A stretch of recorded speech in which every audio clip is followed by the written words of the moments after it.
आंगनबाड़ी कार्यकर्तियों ने सैकड़ों महिलाओं के साथ अंबेडकर पार्क में जोरदार प्रदर्शन करते हुए मुख्यमंत्री के नाम भेजा ज्ञापन। उत्तर प्रदेश के रामपुर रिवाज अंबेडकर पार्क में आंगनबाड़ी कार्यकर्ती एवं सहायिका वेलफेयर एसोसिएशन ने पहुंचकर सैकड़ों महिलाओं के साथ जोरदार प्रदर्शन करते हुए ज्ञापन मुख्यमंत्री को लिखकर संबोधित जिलाधिकारी को सौंपा। उसमें उन्होंने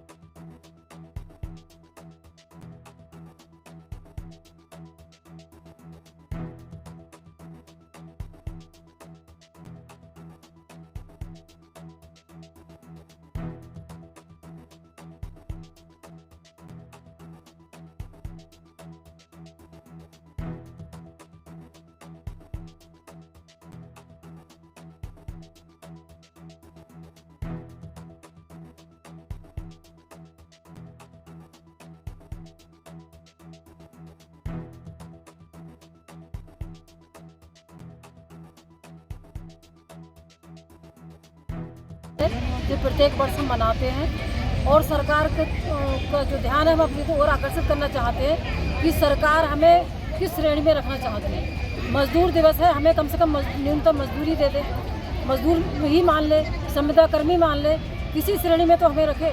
काम में तो वो हमसे सबसे आगे करती कि हमें आपको ये काम करना है, वो काम करना है। इस समय भी टीकाकरण हो रहा है, जब बड़े बड़े बच्चों का हो रहा है, हमें केवल 3 से 6 वर्ष के बच्चों की जिम्मेदारी दी गई है। लेकिन यहाँ पर इस समय इंटर कॉलेज में सब में आंगनबाड़ी की ड्यूटी लगाई गई है टीकाकरण के साथ। तो हमसे कार्य तो सब कुछ कराए जाते हैं, लेकिन किसी भी उसमें श्रेणी में हमें नहीं करा जाता है कि जो न्यूनतम इस समय मजदूरी है 400 500 प्रत्येक दिन की, 600 700।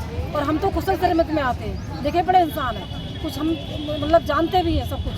तो उसके बावजूद भी सरकार हमें उस श्रेणी में बिल्कुल लागू नहीं कर रही है, किसी श्रेणी में हमें लागू करे। और जब तक हमारा ये मानदेय मतलब सरकारी कर्मचारी घोषित नहीं कर रही है, तब तक मानदेय तो हमें मजदूरी के हिसाब से दे। कम से कम 700 रुपये कुशल श्रमिक की 700 रुपये, 21,000 होते हैं, तो 21,000 रुपये महीने में कम से कम हमें दे। हमें सरकार केवल 6,000 रुपये दे रही है। 6,000 में हम अपना परिवार कैसे चलाएं?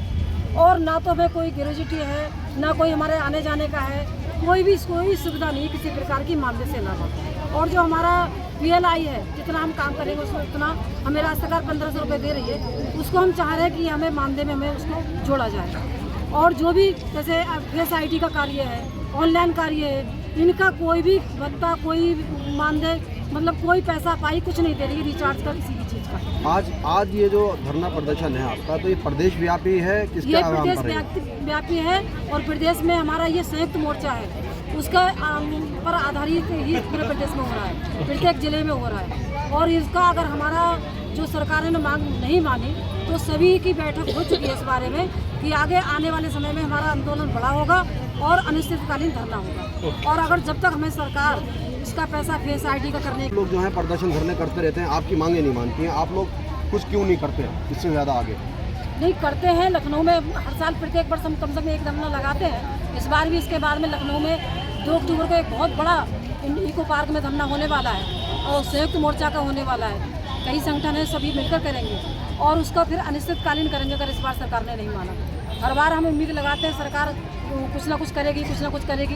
महिलाओं के बारे में कहती सरकार हम बहुत सोच रहे हैं। इस विभाग में तो सारी महिलाएं हैं, इस महिलाओं के बारे में क्या सोच रही हैं? इसमें ज़्यादातर विधवा है, गरीब हैं, तलाकशुदा हैं, कोई संपन्न महिला यहाँ पर नहीं है। लेकिन सरकार उसके बारे में सोच ही नहीं रही कि किस तरह से इन महिलाओं का जीवन यापन होगा, कैसे इन बच्चों का पालन पोषण होगा। और इस समय हर प्रत्येक व्यक्ति को कुछ ना कुछ बीमारी है। हमें लगता है जितना हमें मानदेय प्राप्त होता है 6,000 रुपये, वो कम से कम हम 1,000 रुपये नहीं बचा पाते उसमें से। इतना ज़्यादा वो है कि आज ये बीमारी 700-600 रुपये तो पर्चा है डॉक्टर का। आप क्या नाम है आपका? मेरा नाम मित्रेश चौधरी है, मैं वेलफेयर एसोसिएशन से हूँ, आंगनबाड़ी कार्यकर्ता सहायिका रामपुर जिला अध्यक्ष।